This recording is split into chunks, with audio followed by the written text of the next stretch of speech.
Wow, like, your girl is a PMM living in New York City, making six figures in her one-bedroom apartment in Brooklyn. Like, how could it not get any better?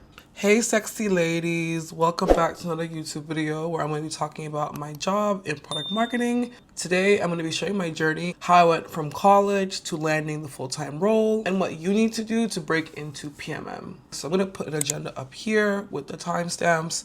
Go to the part that you want to hear about, and feel free to ask any questions you want to know more of in the comments, and I'll make sure to answer them one by one. Make sure you guys like, comment, and subscribe, and let me know if you like this type of content. So without further ado, let's get started. For those that do not know, product marketing is essentially marketing a product. It's very simple as it is.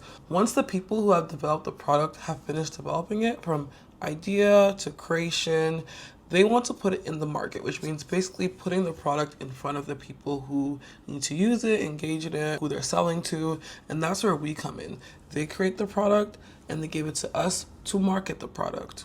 Our job as product marketers is to bring the product into the market and to keep it there. Let's talk about college and how I actually came to find out about this role. So I went to NYU Stern School of Business and I studied computing and data science and finance at first. I didn't do marketing at first. I initially came to do finance. NYU being like the #1 feeder school for investment banking really spoke to me initially. I was like, wow, I'm going to add a great school with great opportunities. Like, I was super excited to be in a position to be favored, essentially, to be prioritized, like to be fed into a system and not have to worry about getting a job, because at the end of the day, everyone gets a job at IB, yada, yada, yada. I basically romanticized finance, and I'm not even joking when I tell you guys I wanted to work at JP Morgan just because I liked how the office looked. There was no reason. I thought the office was pretty. Mind you, I was like 18, just thinking of my future. I thought the office was so pretty, and I wanted to wear a pencil skirt and heels to work and just be that cute office girl. Like, that was my motivation.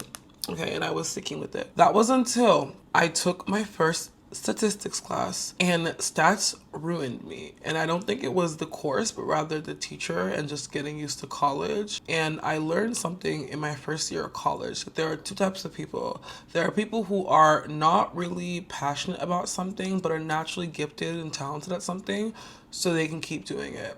This reminds me of a lot of people who are really, really good at math or really, really good at equations. Then there's type 2, or I call it type B. These people, which I am in, are only good at doing things that they are passionate about. And when they are passionate about it, they supersede the person who is good at it, but it's not passion. I fit into category B, category 2. And I realized that in stats that, oh my God, I cannot work in finance just to make a lot of money, just because, it's the thing you're supposed to do. I need to figure out what I want to do. Like, what do I like? What am I passionate about? And I knew I wanted to work in tech because I'm honestly passionate about technology and AI innovation. I say it in my interviews all the time that I am so inspired by Iron Man. Watching Iron Man as a kid with like this really cool high-tech suit really inspired me. Like, I wanted to be someone that was in the forefront of technology. That was super important to me. Once I knew finance was not for me, but tech was for me, I had to find a way to find a role that suited what I wanted. And I did like marketing. I think marketing is something that I was exposed to and really excited about from an early age in like class projects. So I knew I wanted to work in marketing, but I didn't want to be a marketing analyst or, a marketing coordinator. I wanted to do marketing for tech products. So essentially, I did two things to discover what the PMM role was and how to get the PMM role.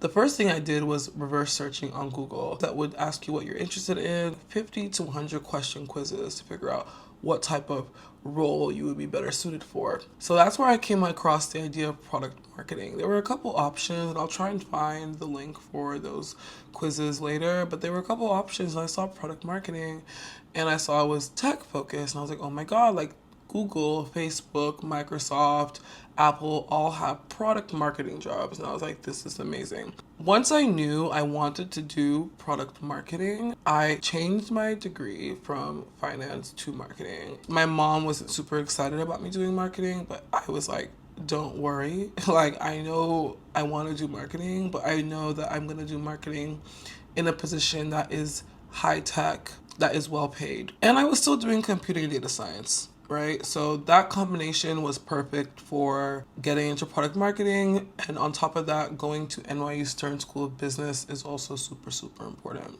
Now, once I knew I wanted to get into product marketing, I had no idea where to start. So what I did, and I actually tell this to everyone that wants to figure out what roles and positions they should do to get their dream role, is I went to LinkedIn and I looked up product marketing as a role in LinkedIn.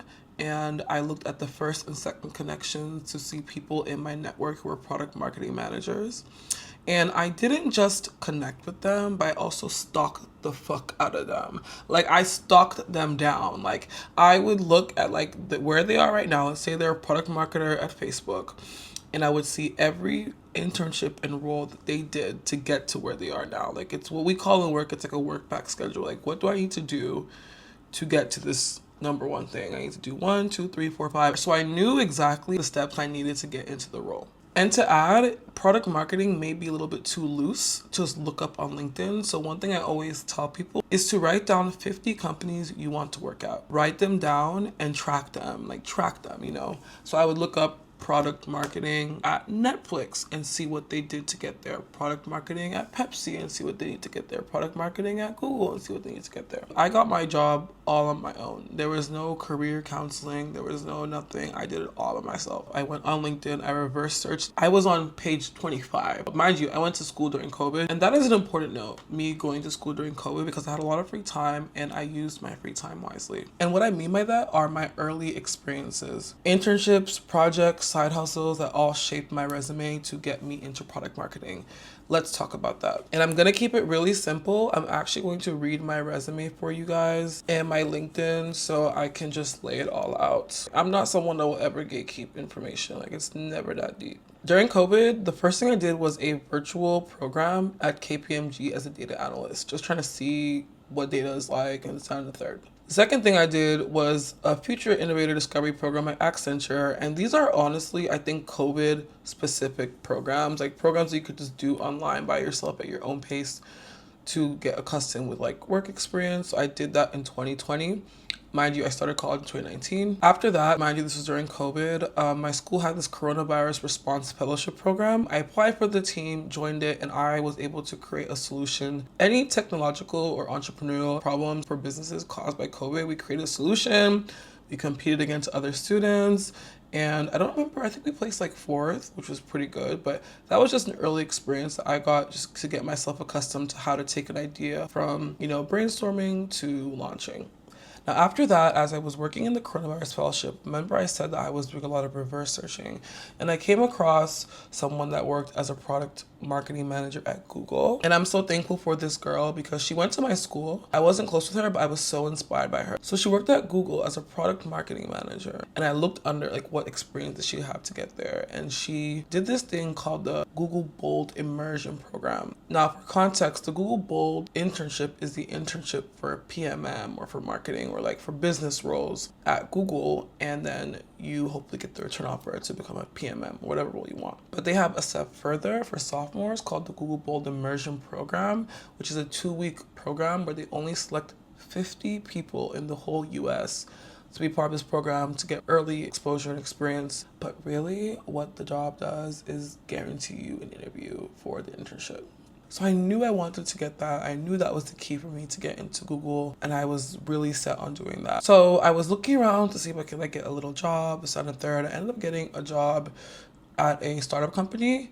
And this is also really important. I always tell people startup companies are a great place to start, especially as a sophomore, because they're looking for experience. There's not a lot of competition to apply. And sometimes, depending on your situation, you get a referral or you get some compensation. Luckily for this internship, they had gotten COVID funding from the government. So they had money to pay me. They paid me at the startup I worked in Canada. And I was a marketing and business development intern. So essentially what I did was run their email marketing as well as their product marketing for new features that people would like for their product. I worked there remotely. I was still in school and I still want to get that Google. I was like, I'm going to get that Google. So I found this website called AngelList.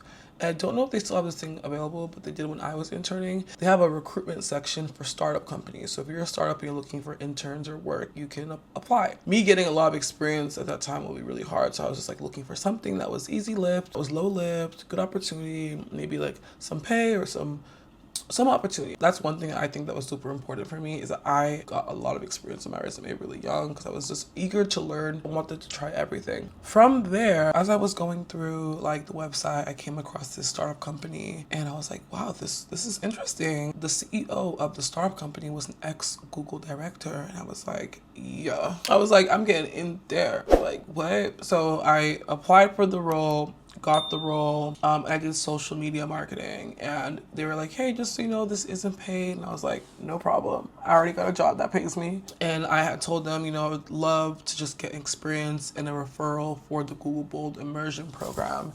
And after I worked there for like 6 to 8 weeks, they were really pleased with my work, and they're like, totally, like literally, he gave me a referral like on the spot. Like he literally like shared his screen. I applied for the Google Bold Immersion program, got in, and I was ecstatic. I was like, oh my God, this is like forming in front of my face. Like I'm actually gonna get the role. Like, that's crazy. I got in, was super happy, finished up the internship at the place I was getting paid at in Canada. Now, the Google Bold Immersion program was in the summer. And also, I should preface, I went back to NYU sophomore spring, and I was a summer assistant and a residential assistant. So me getting a paid job as a sophomore was not that deep. But I also encourage sophomores who don't need the money to take the experience, because it's going to be so worthwhile. I did the Google Bold Immersion program. It was honestly just a networking opportunity. I did the program. I met some really cool people that I'm still really close friends with. And it was time to apply for the junior year internship. We're all in the group chat like, oh my God, guys, how is it going? I'm not going to get into the interview questions yet. If you guys would like me to get into the Google Bold Immersion interview questions, please leave a comment. I can make another video. So I interviewed, and I didn't get product marketing. I got people operations. They felt as though I would be better suited for people operations. And I was like, I don't know about that. But funny enough, and this goes into my next point, I put my startup experience, my coronavirus fellowship experience, my program at KPMG Accenture experience on my LinkedIn, because I was always on LinkedIn at the time. Applying for stuff, I was a part of a bunch of like internship opportunity programs and startups. So I had put myself on LinkedIn. I got a message from a recruiter from a competing company at Google, like a real competitor. And they were like, hi Aisha, like I love your experience on your LinkedIn. I would love for you to apply for this similar program. And for clarity, the program that I was applying for at Google was called the APMM, Associate Product Marketing Manager, which is a 2 or 3 year rotational program in which you join a team every year to get experience and to on-ramp. And essentially the goal is to get promoted, and then you're like a full ramped on product marketing manager, right? Because you can't just become a manager just like that, technically. And the competitor had the exact same program. And I was like, this is delightful. This is amazing. Actually, and just to sidetrack, I got the message on LinkedIn before I found out about Google. I had my Google offer, but I still wanted to interview for this other company just to see like if I could still get my product marketing, because that's what I really wanted to do. So I interviewed for the competitive team. It was 1 phone screening for the first part. And the second part, the final round, was 3 1-hour interviews with current product marketing people in the role. I met with them for an hour each. It was 3 hours. If you want a video on how to pass the product marketing interview, how the interview process actually goes, and how to pass the product marketing manager interview, leave a comment below, because I would love to spill the tea on that. Once I finished the interview, I remembered I had the interview on a Friday, and I heard back about getting the job on Monday. And I was like, oh my God, I'm so excited. Like I did contemplate between Google and the competitor for so long. And I was like, I'm gonna go with product marketing. Like, that's what I want to do. Like Google's a great company, but I want to do product marketing. Like I stretched out my whole resume for this opportunity. I accepted the offer with the Google competitor. Now let's talk a little bit more about the role for the internship as well as my current role. This is, like I said, just like the Google APMM program. So it is a 2-year rotational program in which I am in a team 1 year and I'm another team the second year, and then my third year, or like the third role, is my landing role, like my role forever basically. So for my product marketing manager internship, I was part of what they call the customer enablement team. So essentially my job was to analyze the effectiveness of our current customer enablement content, which essentially means there was a website that a lot of partners and customers land on to find information about a cloud service that we're selling. How can we change or alter the content, the wording, to prompt them to engage with the website? It could be a CTA, click to action. It could be a CTR, which is a click-through rate. Essentially, I was in charge of managing what is the most important thing that a partner or customer needs to know about our product, our cloud product service, in order to get them to make a sale. That was my internship. It was 2 months. I got paid real good. I was remote, which is amazing because I was still in New York. I loved it. I loved my manager. And that's one thing I always tell people. Your experience at a company is determined by your manager and the team and the culture. And I had an amazing team. I really felt as though my team and my company wanted me to win. And that was really important to me. So thankfully got the full-time offer. What it do. And now I work full-time as a product marketing manager. I'm currently in my second year rotation, but for my first year rotation, I was on what they call GDC, Global Demand Center. So I was in charge of running this event. So essentially it is our company's version of the App Store. And essentially the people who build the apps are what we call software vendors. And software vendors will choose which applications, like maybe Android store, Apple store, competitor store, to publish their apps. My job was to recruit the software vendors, the app developers, to publish their app on our marketplace. Basically leverage the incentive of our benefits. If you publish on our marketplace, you get these benefits, you get this type of marketing, you get this type of whatever. So that's what I was in charge of. And I worked with international people as well across Asia, Africa, Latin America, to run events throughout the world and partner with European app developers, Hispanic app developers, people from around the world. And it was on such a great experience. My second responsibility was AI strategy. So essentially I created an AI strategy to streamline a submission process form that we have internally for, it's like a best practice forum for how to sell to customers, but people have to submit it through email. So I created an AI strategy to basically just streamline and optimize the submissions so that we're getting the best stories out there as soon as possible. Now in my current role, I'm in consumer. I work on consumer devices, and essentially I'm in charge of the customer journey from when a user opens their PC and they've been on their PC for like 1 or 2 months. How are they engaging with their PC after onboarding it? After 2 months to 4 years, how are they engaging with their PC? So I'm on what we call the engagement and retention team. The people who are essentially in charge of making sure users are staying on their devices, engaging in essential features, engaging in updating their PC. And essentially our job is to reduce the churn of people who are leaving our company for another company based on the PC, and to drive retention of the customers who are interested in us. Once they like our PC and like our features, we need to keep them happy. That's my job. One of the ways in which I do this job is running campaigns. So I launch in-product campaigns, start menu campaigns, and also those little notification campaigns that you see like on your iPhone, like pop, pop, pop, pop, pop. I also run those campaigns and I own them. Essentially what I'm doing now is I'm working with product managers, people who actually create the product, and looking at like, hey, tell me what feature you have, tell me the value proposition, tell me when you want this thing to be marketed, when is it launching?